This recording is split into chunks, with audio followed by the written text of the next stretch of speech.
Welcome to the Oracles. This is our 23rd episode, and today we will be talking a bit about the law. Z is not here today, but I'm sure I'll be able to survive. Our guest today is a gentleman who is a candidate attorney, and he knows quite a bit about entertainment law.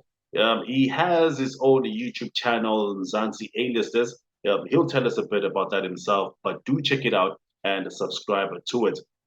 Without further ado, ladies and gentlemen, the Oracles have the honor of presenting to you a man with a promising legal and entertainment career. You may not know him yet, but soon, I promise that very soon, you will know him. His name is Yeah, Sydney Phuriwa. Sydney, how are you doing, man? yeah, I'm good, bro. I'm good. Thank you for Yeah, having me. no, it's good to have you. I'm glad that you're here because Z and I, we've talked quite a couple of times about having someone who knows about the law and who will be Yeah, able to talk to us about what artists who want to get into entertainment, who want to get into music, what they need to be looking out for. So I understand that you know quite a bit about that, and also your proximity to entertainment also yeah, should be able to help us today. yeah. Facts. But yeah, okay, first, before we actually get into anything, let us talk about Sydney. Please tell us briefly about who Sydney Puriwa is.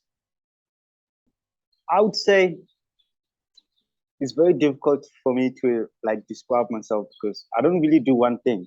On the other Yeah, side, I've got a YouTube channel. We do news. I'm also into entertainment law. yeah, Um, I don't have well specifically. I wake up for YouTube. I do also law a lot of the times, but to describe myself as one thing would be very difficult. I think I'm just trying to see what works and what not. yeah, I'm just trying. Traditionally, I was supposed to be right now saying I'm probably going to be a lawyer and all that, but I'm just juggling and seeing what works right now. I'm very interested in law, but for some reason, that may not be the way that I go. yeah, Specifically, me being a lawyer full time, I don't yeah. think that would happen in time soon. But in the future, yeah, I've just gotten my degree now, but I'm Okay. looking into other ventures as well. All right. Awesome stuff, man. Awesome. Now let us get into the your YouTube channel, Mzansi A-Listers. Please tell us about that. What is the channel all about? So we do entertainment news as well as legal. I do have some sort of, I wouldn't say, I do some show called Explained when I also add my legal opinions on what's happening currently. Yeah, Because, the entertainment industry is legally messy. The contracts are usually not read properly and all of those stuff. So I do, Mzansi A-List is all about mainly news, but we do have, different segments like Explained where we're giving out legal opinions on what's happening currently. oh yeah, because I saw that one of your latest episodes actually is about the contract between Lawyer Casper, saying which there's something I haven't had the opportunity to actually get into it. But would we maybe able to explain to us what's happening there with Casper's contract issues and IP stuff? Oh, it's Casper and AKA. You Okay, posted yeah, a picture of yeah, AKA holding Billiard there, yeah, uh, which a lot of people kind of didn't exactly get. But there was a picture which was photoshopped of AKA holding his own alcohol brand, and then yeah, somebody decided to add Billiard in it. So Casper Nyovest posted it on his own social media pages, which has yeah, created a whole lot of drama. So people didn't really understand what was wrong with the whole situation because a lot of people were mainly focused on the picture and the fact that Casper Nyovest himself did not make that picture wrong. So in yeah, that video, I was actually just explaining how and why Casper's actions were wrong. You can't just put somebody else and associate them with your own alcohol brand. And just to give context, just before he did that, AKA had posted a picture with Drip. So I think for some reason, Casper Nyovest was trying to get back at um, AKA because Drip is in a deal with Casper Nyovest, so those two being beefing and all that. So he was trying to get back at AKA, and then for some reason he went further by not only posting a picture of AKA holding Billiard, which was fake, Biliato. but he Yeah, said that uh, AK is now the brand new ambassador of Phuriwa, which, you know, Yeah. do you want to say something? No, no. I'm just reacting to that because now I'm also thinking about because AK is actually the brand ambassador for Cruise. But that's a question that I'll ask right after this. So you can continue with your thoughts, what you were saying. Passing off. So it is very legal for you to associate someone with your own products, Yeah. especially if with they're with another brand. Yeah, but because now I'm thinking because now as you say this, because we know that AK is actually the brand ambassador for Cruise Vodka. Uh, Yeah, now, what could happen? What legal grounds would Cruise Vodka have in such a situation? it's not exactly only cruise. It's the cruise situation depends on whether or not cruise has the exclusive use of AK's image Yeah. rights. Oh If they yeah. don't, then it would be himself who could sue on the grounds of passing off. So passing off is like a common law thing when you associate your brands or products or services with Yeah. another person. Okay. So I know that some people might argue that it was a joke, but a joke is not a valid legal defense in any way. Uh, So you can't really bring that up. Yeah. And I think Kes was very responsible because in part of my video I did explain that with commercial law the CEO is regarded as an agent, right? So if the CEO then posts something like that, it's almost the same thing as if the company itself announced it is the brand new ambassador. Oh yeah. That's very true. That's very true. But Crazy. I'll post yeah I'll post the link to your channel and to that particular video in the description of this interview so people can be able to check it out and I think you also go properly in depth in terms of that situation. Now you've obviously completed your LLB studies and you're currently I understand that you're currently serving your articles. Is that correct? No, I was meant to start, but I haven't started yet. Oh, you haven't I'm started. taking a Uh, break on the. All right, but regardless of that, you are very close.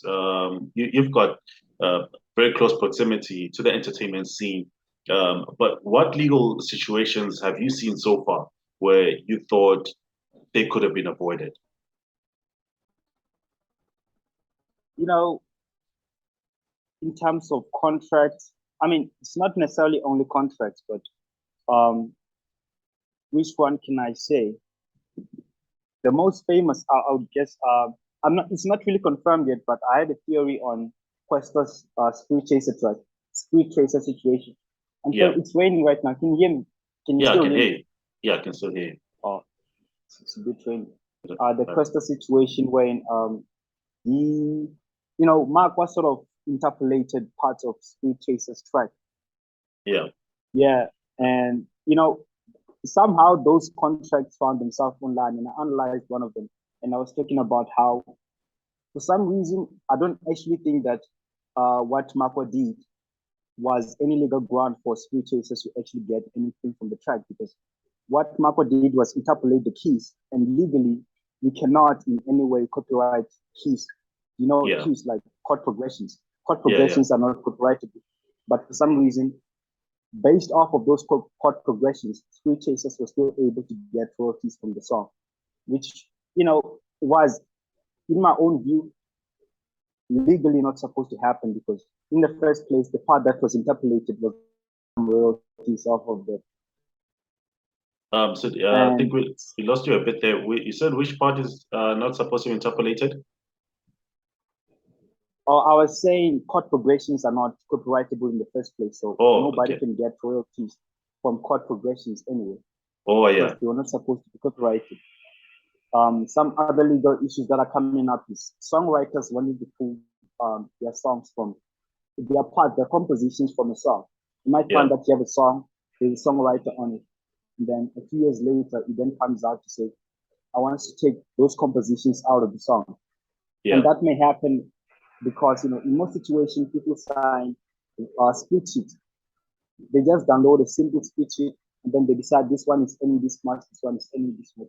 And so the rain has increased. Can you still hear me? Yeah, I can still hear you. I can't hear the rain, but I can hear you. Oh, it's pretty Yeah. hectic. All right. So I was saying, in situations like that, you might find that those compositions are not licensed and addressed properly because when you're making a song, you gotta have a music rights agreement, which then stipulates this artist is part of this composition is part of the song. It is going to be part of the song for how long, who has the distribution rights, the publishing rights, and all this stuff. So Yeah. one of the most, it's not really happening at large scale, but one of the things that are going to help a lot of entertainers in the entertainment industry is signing split sheets without addressing the compositions, but just only addressing who's getting how much, because that's all they care about. I think that in the future, a lot of composers are going to be filling out songs mainly because they didn't protect the copyright the compositions in the split sheets. They just only address who's getting how much. Sure.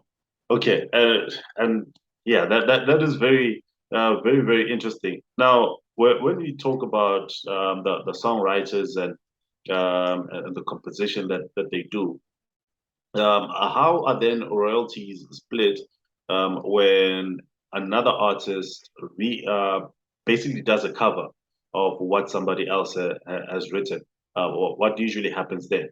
So the Uh, publisher of the songwriter is the one that's supposed to go after the lyrics because in a song, what composes a song is like a soundtrack, it's like a master. This is what yeah, the label owns, but most of the times songwriters own their own compositions. So if I wrote a lyric, even though the sound itself, the song is owned by a record label, yeah. I still own the composition to the lyrics. So if somebody else uses lyrics, the label itself cannot go after that person, which is why a lot of covers are still up. So the only person that can go after the lyrics, or if maybe you're using somebody else's melodies and stuff, is that person's publisher, either be a Okay. songwriter or a producer. For example, with the situation as a remake, they didn't actually use the actual track; they just remade the song. And Wait. DJ Squeeze himself, Sorry, I don't see that. Which song are you talking about? Mayo, DJ Squeeze Oh, Mayo. oh yeah, yeah. Okay. Yeah, Cape Town United sort of remade the song and used it in one of their advertisements. Yeah. And DJ Space himself could not go after them because the part that they used was like from the beat. So only Gemini Major, as the composer of the beat, could go after them. So in Okay. situations like that with the cover, you have to analyze which part of the song was used and Yeah. who will then go after them. So in most Okay. cases, like a publisher. All right. And then now, here, because now I'm also remembering when the BMW was advertising the 330 IS, they did an Yeah, advert and they played, there was a song that they were playing an instrumental in the background, which was I could say that it was a remix because it belonged to Questa. That's Questa's Spirit. But then that yeah, also, Questa's Spirit is also a sample from Spirit Chasers, the song by Spirit Chasers. I'm trying to remember the title, but yeah. But anyway, now in that yeah. situation, because Questa was not asked for permission, apparently, he was not asked for permission to use that instrumental. Now, in a situation like that, is Yeah. Questa really fully entitled to the royalties, or can Spirit Chasers also come in and say because the song initially was sampled from them? Well, the only person that to go after them is whoever made the beat, not Okay, like the artist. It might be across the song, but because they only use the instrumental, the yeah, person who made the instrumental will go after them. And this is a okay, tricky situation because they are using some part of it included chord progressions. I don't think Spirit Chasers can go after them because chord progressions are not copyrighted. So I yeah, think part of the beat that was used in the advertisement, for as long as the producer of Spirit can prove that they were copying him, making that remake can go after them. Only okay. the producer the beat. Yeah. All right. All right. No, I understand. Fully understand. Now, my next question is a two-part question, right? Now, we see a lot of artists sign with record labels, and the terms of the contracts are horrible for the artists. And this is an age-old problem. Yeah. Firstly, how easy is it for an artist who has no money at all to get a lawyer to represent them during contract negotiations? And secondly, are there ways to remedy contract agreements? I don't think, lawyers are expensive, especially entertainment lawyers, because Yeah. as a person who studied law, entertainment law is not covered in detail. So the chances of you even meeting an entertainment lawyer is like very slim. So when you Yeah. get them, they're very expensive. So I don't think most upcoming artists actually have any chance of meeting entertainment lawyers. They usually have lawyers, but not specifically somebody who does entertainment for a living, Entertainment law. entertainment Yeah. law, which is one of the reasons why a lot of their contracts are messed up. Because if you don't know entertainment law and what intellectual property is in that field, you won't be able to apply it properly. So I've seen, firsthand, a lot of people try to use lawyers, actual lawyers with like law firms and stuff like that, their contracts, but still Yeah. get it wrong because you need specifically somebody who knows what's going on in the team. They don't teach that stuff in school. I studied law. They don't teach it. So if you're going to like get an actual lawyer for an upcoming artist, I don't think that's possible. Those people are very expensive. Yeah. So basically, up and coming artists are in trouble. They only have to trust that the record label is not trying to cheat them out of any royalties or anything like that. In most cases, you just have to try and read yourself. Yeah. It's not that difficult to read, but I understand some parts of it can be extremely difficult to understand. Yeah. Yeah, because now I'm also thinking about in Taba Dubai, for instance. We know, would see, like in terms of, especially when it comes to English itself, it's not very easy for him Yeah. to fully understand everything that is going on. So now, when you add the legal terminology in there, I'm pretty sure that is very much in trouble. And as we've seen that he was in trouble with his former record Yeah. label. Now, Yeah. some Facts. yeah. Now, someone who's watching this there and they maybe have a meeting with a record label coming soon, how would you advise them to approach that meeting from a legal standpoint? You need to understand what you want from the label first before you Yeah, go to them. What type yeah, of deal do you want? Do you want a 360? Do you want management? And you also have to assess the record label because record labels have this thing of wanting to give you a 360, which also includes touring and merchandise, knowing yeah, very well that you don't have the ability anyway to put anyone on a tour. But yeah, most people do that because they download templates of contracts online, which include things that they most probably can't even do, but they still sign, artists under those terms, just in case something comes up in the future. Maybe they blew up and want to go on a tour, or somebody's giving them a merchandise deal. They also want a part of it. yeah, So I would say, first things first, understand what you want from the label. You may not understand, certain parts of like the contracts, but you gotta understand the subtopic itself. Are you signing yeah, a distribution? Is it you gotta understand what it is? Once you get that right, it will be easier for you to actually first or you're signing a traditional record deal. You can't find maybe, for example, merchandising or touring clauses in there. So the yeah. first thing that you should do, check what you want and what shouldn't be in the contract. Just check what should and what shouldn't be in the contract before All reading. right. It's much easier in that way for you to just because a lot of the times you don't actually have the time to I know with record labels, sometimes people are pressurized to sign and all those things. The Yeah, easiest way, fastest way, check what should and shouldn't be there. And then out of what should be there, try at least to go through it yourself. Because I also watched an episode of Meg G saying that he wanted to deal with Sony, yeah. but they included a clause somehow in a 30-page contract that after 3 years, they're going to own his music, which is crazy. Yeah, it's absolutely crazy. And to think with a label as big as Sony for them to do this, how much more would a smaller record label, how much more damage would a smaller record label do to an artist? Yeah, Yeah. Now, it's crazy. a lot of times I hear people talking, especially artists, they talk about a 360 deal. What actually is in a 360 deal? It's basically a deal that affects every single part of your career. Whether or not, if you're a musician, you get a Yeah, gig in acting, you go out and get a deal to model for a brand or anything like that. Every single part that can be commercialized, the record label probably wants to do it in it, wants a cut in. yeah. That's So what a basically. 360 is. So basically, they own you. As long as you're signed with them, they own you. Yeah, regardless of what you do, for as long as you're making money, they also want to make money. Yo, that is really bad. And it's actually it's quite sad to see a lot of artists who are very talented who find themselves in a 360 deal, and they eventually, because long after they've probably even left the label and signed with somebody else, and then it even comes up still, then they lose all interest in making music, and that is talent that is gone because now they know, see, Yeah, everything that they make is not even theirs; it belongs to somebody else. right. And also, one thing that's important is like not signing contracts that are like 4 or 5 years or something like that, because a lot can change in 12 years. I was reading an article here about Black Diamond.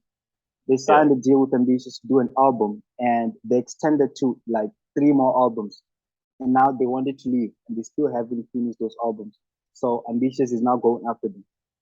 They recently just removed the music video from featuring Big Zulu from yeah. YouTube.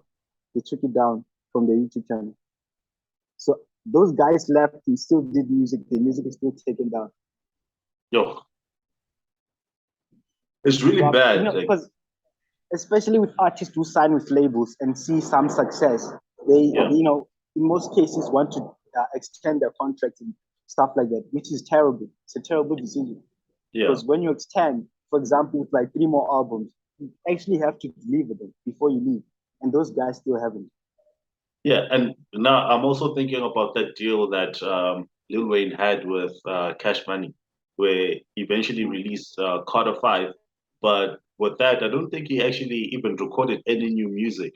He just put together music that he had already recorded, and then just gave it to Yeah, Cash Money to release and said that it is a final album just to get out of the contract. And and what's worse about the South African music industry is that it's not like the US industry where even if you were to sign a 360 deal contract, you still end up being a millionaire. In South Africa, if you sign a 360 deal, you you end up broke eventually. yeah, that's what happens most of the time. Yeah, because there's not a lot of money in South Africa, in South African music at least.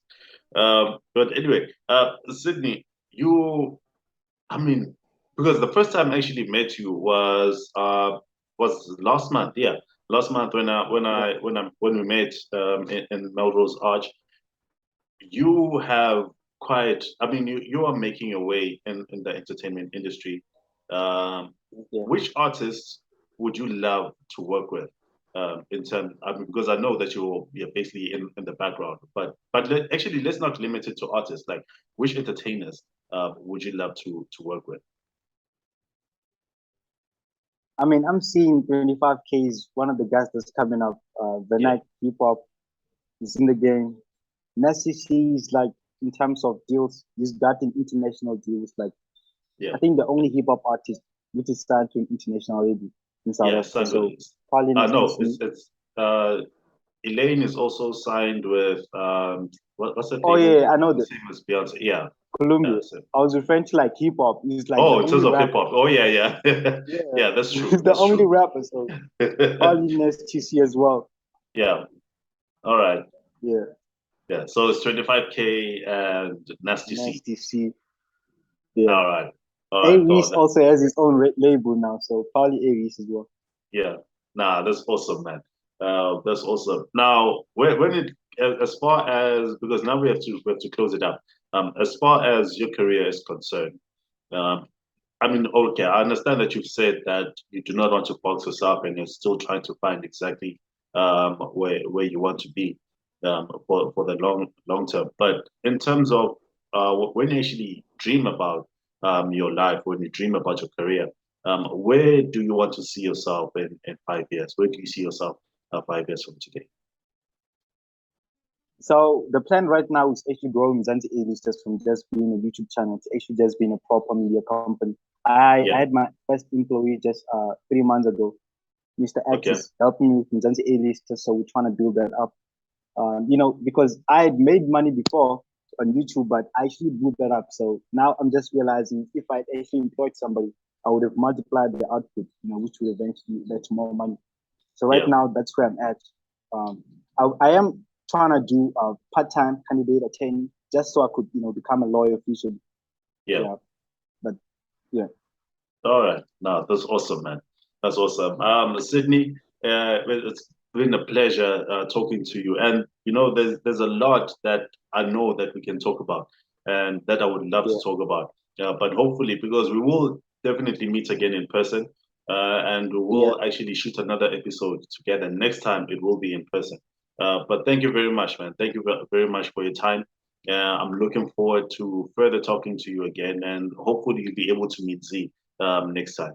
All right. Okay. Thank you, bro. Thank you for having Yeah, me. yeah, Sydney, thank you very much, man. From the Oracles, on behalf of Z, who's not here, we'll see you next week. Have a great one.